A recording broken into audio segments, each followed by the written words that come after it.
Hi everyone, welcome to this session. आशा करते हैं कि आप स्वस्थ और अच्छे होंगे। जैसा कि हम पीछे के सेशन में डीसी जनरेटर और सिंगल फेज ट्रांसफार्मर को कंप्लीट कर चुके हैं। आज के इस सेशन में हम एक फ्रेश यूनिट शुरू करने जा रहे हैं जिसका नाम है 3 फेज ट्रांसफार्मर। हम आपसे यह भी उम्मीद करते हैं कि आप हमारे पीछे के सारे लेक्चर को अच्छे तरीके से देखे होंगे और समझे होंगे। अगर पीछे के लेक्चर आप कंप्लीट देखे हैं तो आपको इस चैप्टर में किसी भी तरह का प्रॉब्लम नहीं होगा। नहीं भी देखे हैं तो उतना प्रॉब्लम नहीं होगा, लेकिन कुछ थोड़ा पॉइंट जो है वो पीछे से रिलेट होता है तो थोड़ा दिक्कत हो सकता है, बट बहुत ही कम हम कोशिश करेंगे कि आपको समझ में आए। तो आज का जो हमारा टॉपिक है वो 3 फेज ट्रांसफार्मर है। तो चलिए इस टॉपिक को हम शुरू करते हैं। यह देखिए, इसका डायग्राम है, फिगर है 3 फेज ट्रांसफार्मर का। यहाँ पर ये तीनों जो है वो हाई बुशिंग है, ये तीनों जो है वो लो बुशिंग है। यहाँ पर देखिए 4 दिया गया है, डिस्ट्रीब्यूशन ट्रांसफार्मर है। अब देखिए, तो हम जानेंगे 3 फेज ट्रांसफार्मर। 3 फेज ट्रांसफार्मर क्या होता है? तो 3 फेज ट्रांसफार्मर एक ऐसा ट्रांसफार्मर है जो कि ऑपरेट करता है 3 फेज इलेक्ट्रिकल सिस्टम पर। 3 फेज इलेक्ट्रिकल सिस्टम पर जो ट्रांसफार्मर ऑपरेट करता है उसको हम 3 फेज ट्रांसफार्मर कहते हैं। इसका मतलब क्या हुआ कि अगर हम इनपुट में 3 फेज देते हैं R/B, तो हमें आउटपुट में भी 3 फेज मिलता है R/B। आउटपुट में हम इसके वैल्यू को घटा सकते हैं या बढ़ा सकते हैं, उस अनुसार वो स्टेप अप और स्टेप डाउन होता है। और साथ ही साथ आप थर्ड सेम में जनरेशन के बारे में पढ़े होंगे कि किस तरह से हम इलेक्ट्रिसिटी को जनरेट करते हैं। तो जब हम जनरेट करते हैं तो जनरेशन भी हमारा 3 फेज में ही होता है। वहाँ पर जो अल्टरनेटर लगा हुआ रहता है उससे हम 3 फेज ही लेते हैं। जनरेशन के बाद का काम क्या होता है? हम जनरेट किए तो उसे अपने पास तो रखेंगे नहीं, उसको हम ट्रांसमिट करेंगे, उसको हम कस्टमर तक पहुँचाएंगे। तो उसको पहुँचाने के लिए सबसे पहले जो हम करते हैं वो ट्रांसमिशन करते हैं। तो ट्रांसमिशन जो हम करते हैं उसमें भी हम 3 फेज ट्रांसफार्मर का उपयोग करते हैं, क्योंकि जितना पर हम जनरेट किए हैं अगर उतना ही वोल्टेज को हम ट्रांसमिट करेंगे तो लॉसेस ज़्यादा होगा। तो लॉसेस कम करने के लिए हम क्या करते हैं कि जो भी हमारा जनरेशन है उसका 10 से 15-20 गुना हम एक्स्ट्रा उसको हम स्टेप अप करके वहाँ पर ट्रांसमिट करते हैं। अब जो हम ट्रांसमिट किए तो हमें फिर कस्टमर तक जितना हम ट्रांसमिट किए जिस वोल्टेज को, उस वोल्टेज को अगर हम कस्टमर तक पहुँचाएंगे तो कस्टमर तो यूज़ नहीं कर पाएगा, क्योंकि कस्टमर को जनरली जो हम लोग जैसे कस्टमर है, जैसे हमारे घरों में जो बिजली आता है वो 220 वोल्ट होता है। तो उस कंडीशन में हम वहाँ पर डिस्ट्रीब्यूशन ट्रांसफार्मर का उपयोग करते हैं, और जहाँ पर कि उसके वैल्यू को घटा दिया जाता है, स्टेप डाउन कर दिया जाता है। तो वहाँ पर भी हम 3 फेज प्राइमरी डिस्ट्रीब्यूशन जहाँ होता है वहाँ पर भी हम 3 फेज 3 वायर सिस्टम का उपयोग करते हैं। लेकिन जब सेकेंडरी डिस्ट्रीब्यूशन आता है, जब हमारे घरों तक बिजली आता है, तो उस समय हम जो ट्रांसफार्मर यूज करते हैं वो 3 फेज का इनपुट होता है और 4 फेज हमें आउटपुट में मिलता है। तो वही यहाँ पर लिखा गया है कि एज वी नो डैट, जैसा कि हम जानते हैं, फॉर जनरेशन के लिए transmission and distribution in large scale पर डिस्ट्रीब्यूशन, ट्रांसमिशन और जनरेशन के लिए हम 3 फेज इलेक्ट्रिकल सिस्टम का उपयोग करते हैं। अब हम जानेंगे कि ट्रांसफार्मर के सर्किट के आधार पर उसको हम 2 भाग में कंस्ट्रक्ट करते हैं। तो सबसे पहला जो होता है वो 3 फेज बैंक ऑफ ट्रांसफार्मर होता है। तो 3 फेज बैंक ऑफ ट्रांसफार्मर क्या होता है?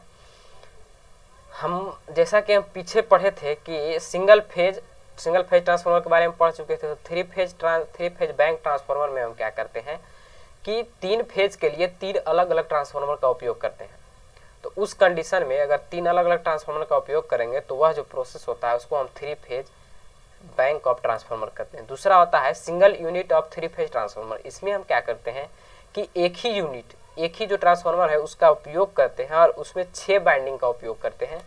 3 जो होता है वो हाई वोल्टेज और 3 लो वोल्टेज बाइंडिंग का उपयोग करते हैं। तो इसमें क्या है कि हम सेपरेट ट्रांसफार्मर 3 ट्रांसफार्मर का उपयोग नहीं कर रहे हैं, एक ही ट्रांसफार्मर में हम 6 बाइंडिंग को प्लेस कर रहे हैं।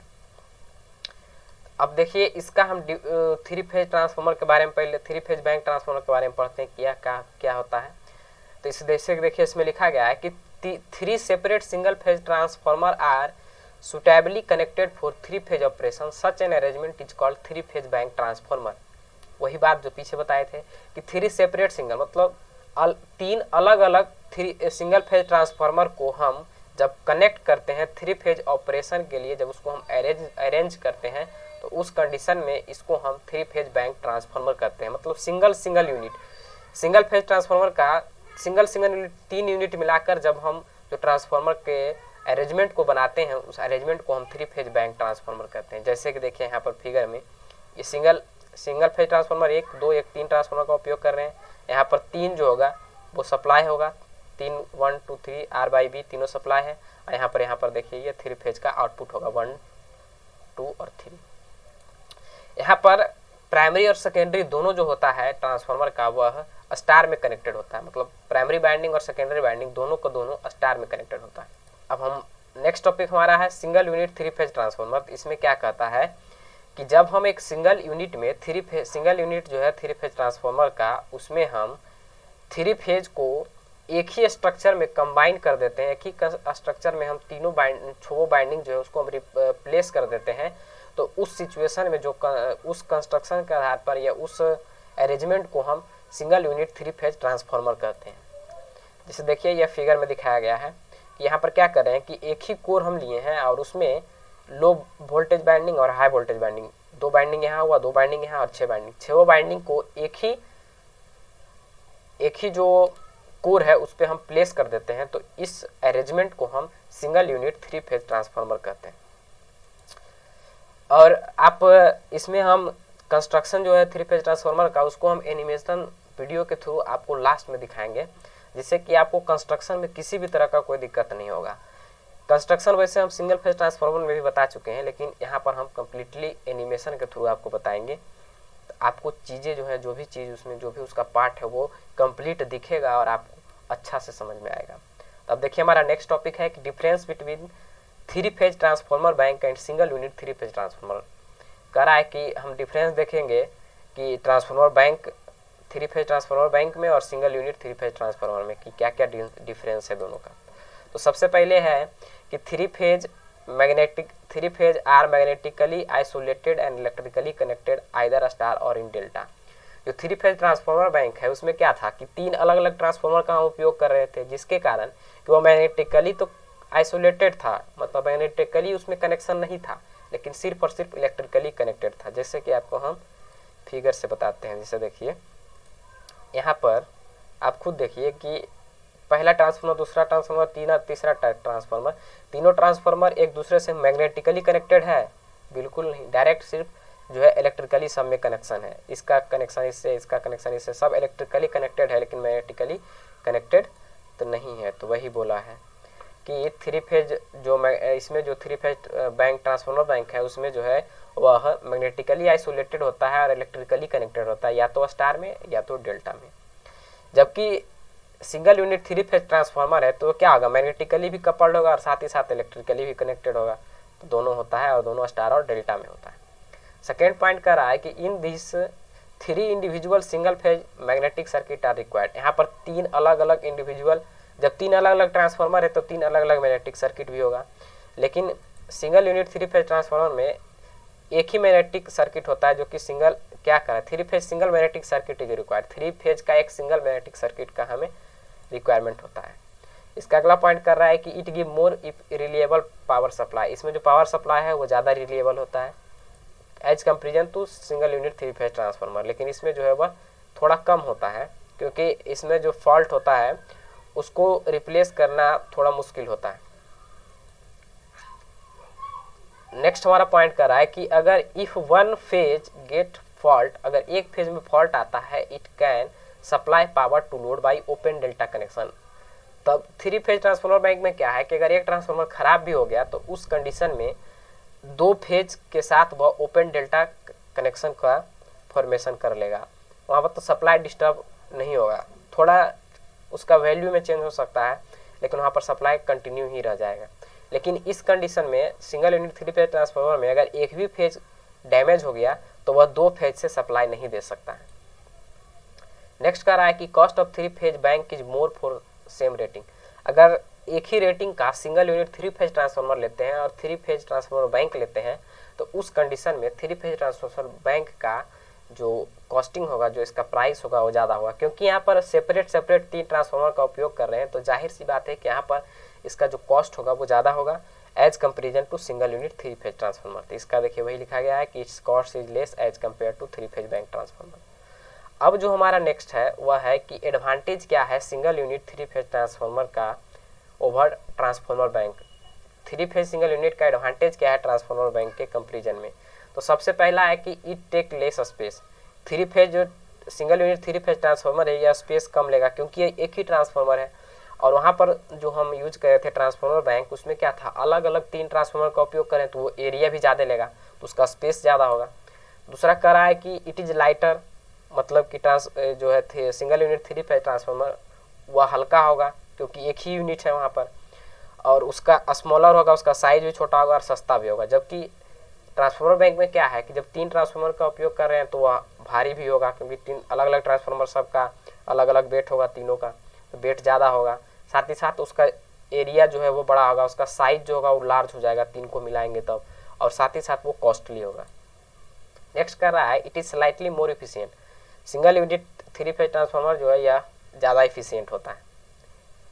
उसके बाद नेक्स्ट कर रहा है कि bus bar structure, switch gear and wiring for a single unit three phase transformer installation are simpler than three phase bank transformer. Three phase bank transformer से single unit three phase transformer का installation जो है वो simpler है, आसान है। इसको एक जगह से दूसरी जगह ले जाना उतना दिक्कत तो नहीं होगा। जहाँ पर आप 3 ट्रांसफार्मर को ले जा रहे हैं वहाँ पर आपको एक ट्रांसफार्मर को ले जाना है, तो जाहिर सी बात है कि एक ट्रांसफार्मर को ले जाने का काम या उसको इंस्टॉल करने का काम आसान होगा as comparison to 3 transformer. 3 transformer को ले जाने में हमें ज़्यादा दिक्कत होगा, उसको इंस्टॉल करने में भी ज़्यादा समय लगेगा। जबकि हम एक ही ट्रांसफार्मर को अगर हम single unit three phase transformer का उपयोग करें तो उसको इंस्टॉल करने में भी हमें कम समय लगेगा और साथ ही साथ वो आसान होगा। इसका डिसएडवांटेज क्या है कि single unit three phase transformer का डिसएडवांटेज क्या है, तो इसमें सिर्फ और सिर्फ एक ही डिसएडवांटेज है कि अगर एक भी फेज ब्रेक डाउन हो जाता है तो पूरा ट्रांसफार्मर को हमें रिमूव करना होगा, रिप्लेस करना होगा सर्विस के लिए, क्योंकि यह जो है वो सर्विस को वहाँ पर सर्विस नहीं दे पाएगा और कंटिन्यूटी जो पावर सप्लाई का कंटिन्यूटी है उसको डिस्टर्ब कर देगा। वही कह रहा है कि in single unit three phase transformer में if one of the phase winding, अगर एक फेज बाइंडिंग ब्रेक डाउन हो जाता है the whole transformer has to be remove, तो हमें पूरे ट्रांसफार्मर को रिमूव करना पड़ता है फ्रॉम सर्विस से। देयरफॉर देयर इज, जिसके कारण वहाँ पर disturbing the continuity of power supply, वहाँ पर जो पावर सप्लाई का कंटिन्यूटी है वो डिस्टर्ब हो जाता है। तो अब देखेंगे हम construction of three phase transformer. यहीं पर हम आपको एनिमेशन के थ्रू दिखाएंगे कि कैसे ट्रांसफार्मर का कंस्ट्रक्शन होता है। तो चलिए देखिए अब हम कंस्ट्रक्शन को देखते हैं कि कैसे होता है। तो सबसे पहले एक हम नीचे में देखिए शुरू से, यहाँ पर देखिए यह जो है वह इंसुलेटेड फ्रेम है, जिसका इंसुलेटेड फ्रेम पर हम सबसे पहले हम इंसुलेटेड फ्रेम लेते हैं, उसके बाद उस पर हम जो है वह लेमिनेटेड शीट का उपयोग करके उसको हम एक प्रॉपर मोटाई देकर उसको स्ट्रैगरिंग कर देते हैं ताकि वह जो है वह कोर का निर्माण हो जाए। और यह जो सीट होता है वो बहुत पतला होता है, 0.5 mm का सीट होता है, और साथ ही साथ इसमें लेमिनेशन किया हुआ रहता है, लेमिनेटेड सीट होता है। उसके बाद फिर हम इसमें जो है देखिए पहले आप, उसके बाद फिर हम इसमें बाइंडिंग को कैसे प्लेस करते हैं वो दिखाएंगे।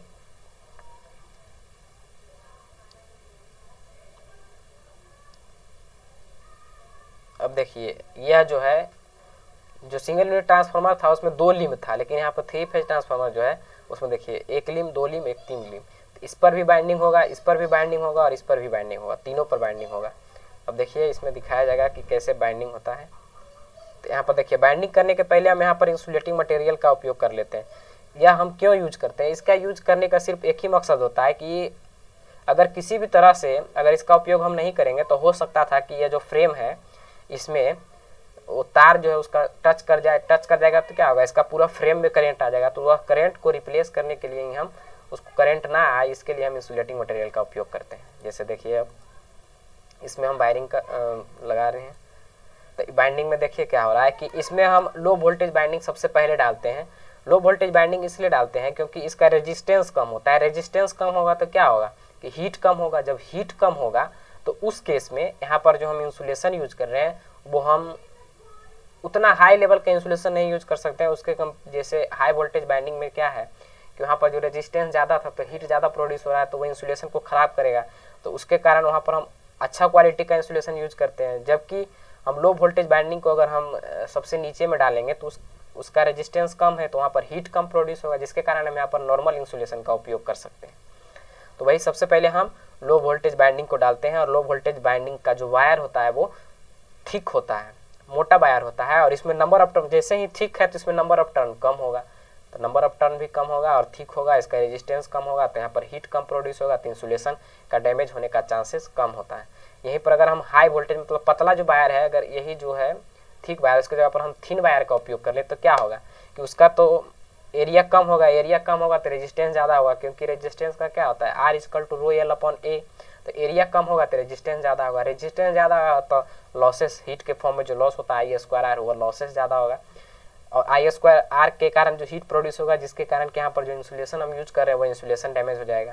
तो इसीलिए हम लो वोल्टेज बाइंडिंग का यहाँ पर उपयोग करते हैं सबसे पहले, और इसके बाद फिर हम हाई वोल्टेज बाइंडिंग का उपयोग करते हैं। तो देखिए लो वोल्टेज बाइंडिंग जब हो गया तो फिर से हम उस पर इंसुलेशन लगाते हैं, उसके बाद इसमें हम जो हाई वोल्टेज बाइंडिंग का उपयोग कर रहे हैं। तो यहाँ पर हाई वोल्टेज बाइंडिंग का देखिए, आप खुद देखिए इसका मोटाई जो है वो कम है, जिसके कारण क्या है कि इसका मोटाई कम होने के कारण इसका रेजिस्टेंस कम हो जाए, रेजिस्टेंस ज़्यादा हो जाएगा। मोटाई जैसे ही कम हुआ तो एरिया उसका कम गया, एरिया कम गया तो रेजिस्टेंस बढ़ जाएगा। रेजिस्टेंस बढ़ने के कारण क्या होगा कि वहाँ पर हीट जो है वो ज़्यादा प्रोड्यूस होगा, तो ज़्यादा हीट प्रोड्यूस होगा, यह तो सबसे बाहरी हिस्सा में, तो हीट को यह बाहर में डिसिपेट कर देगा, तो जिसके कारण यहाँ पर भी हम इंसुलेशन का कॉस्ट, हाइयर इंसुलेशन का ज़्यादा मतलब कि हाई इंसुलेशन का उपयोग हम नहीं करते हैं। अब देखिए तो वहाँ पर हमको हमारे पैसा बच सकता है, कॉस्टिंग हमारा कम हो सकता है। उसके बाद देखिए इसके ऊपर में फिर से हम यह जो है इंसुलेटिंग मटेरियल जो था उसको हम डाल दिए, ताकि इसके ऊपर के फ्रेम जो है उसमें करंट ना आए। उसके बाद फिर इसको हम कम्प्लीटली टाइट नट बोल्ट से हम इसको टाइट कर देते हैं। अब नेक्स्ट जो हमारा है वो देखिए, यह टैंक आप देखे होंगे ट्रांसफार्मर का, यह टैंक है, इसमें हम 3 फेज जो वो बनाए हुए थे बाइंडिंग उसको हम इसमें प्लेस करते हैं, और साथ ही साथ इसके ढक्कन लगाकर इसको हम कम्प्लीटली पैक कर देते हैं नट बोल्ट के थ्रू। अब ये देखिए जो लगा है यह कंजर्वेटर है, इसका काम जो है हम पीछे बता चुके थे कि कंजर्वेटर का काम क्या था।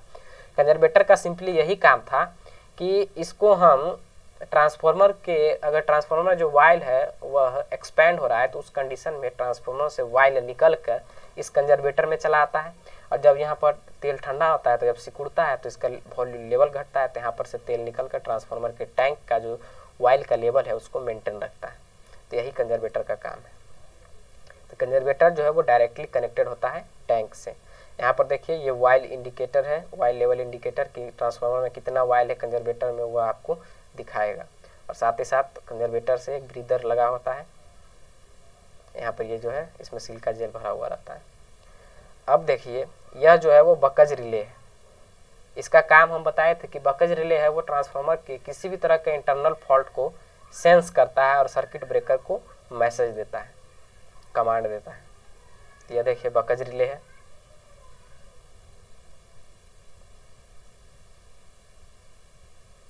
अब देखिए आपको नेक्स्ट में जो दिखाया जाएगा वो ये देखिए बुशिंग्स है। तो ये जो बड़ा साइज में जो बड़ा होगा, जो ट्रांसफार्मर में आप देखिएगा तो जिसका साइज बड़ा होगा वो हाई वोल्टेज का बुशिंग होता है। यहाँ पर ये जो है इंसुलेटिंग मटेरियल से कनेक्ट लगा हुआ रहता है। इसका हम उपयोग क्यों करते हैं, हम चाहे तो डायरेक्ट भी दे सकते थे, लेकिन अगर हम डायरेक्ट इसमें इनपुट करंट को जो अगर इनपुट करेंगे तो उस कंडीशन में क्या होगा कि हो सकता है गलती से किसी भी तरह से इसमें जो है वह करंट आ जाएगा अगर इसके बॉडी में, तो दिक्कत हो सकता है।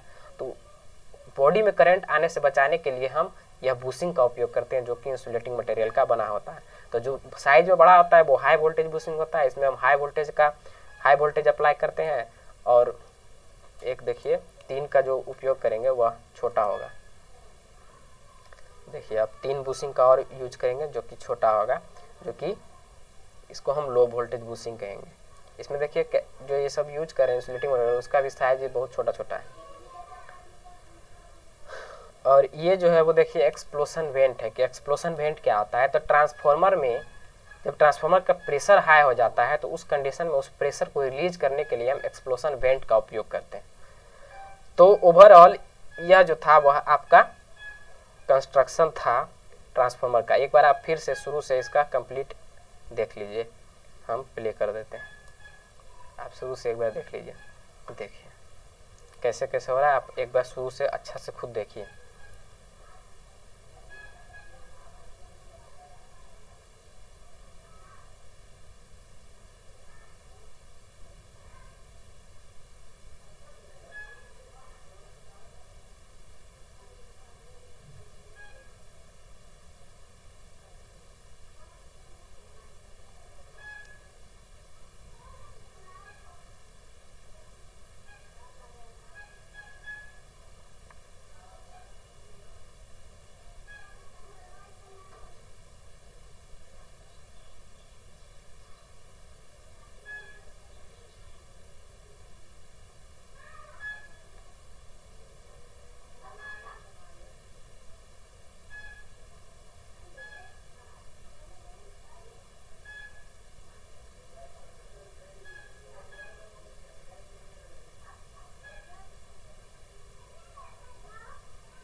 तो यह था कंप्लीट कंस्ट्रक्शन।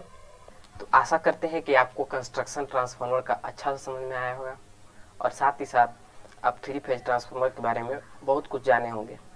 उम्मीद करते हैं कि आपको यह सेशन अच्छा लगा है। अगर आपको मेरा सेशन अच्छा लगता है तो हमें सपोर्ट करने के लिए हमारे वीडियो को लाइक करें, हमारे चैनल को सब्सक्राइब करें और ज़्यादा से ज़्यादा लोग को फॉरवर्ड करें, ताकि जितने भी स्टूडेंट हैं उन तक यह वीडियो पहुंच पाए जिनको यह वीडियो की ज़रूरत है। धन्यवाद।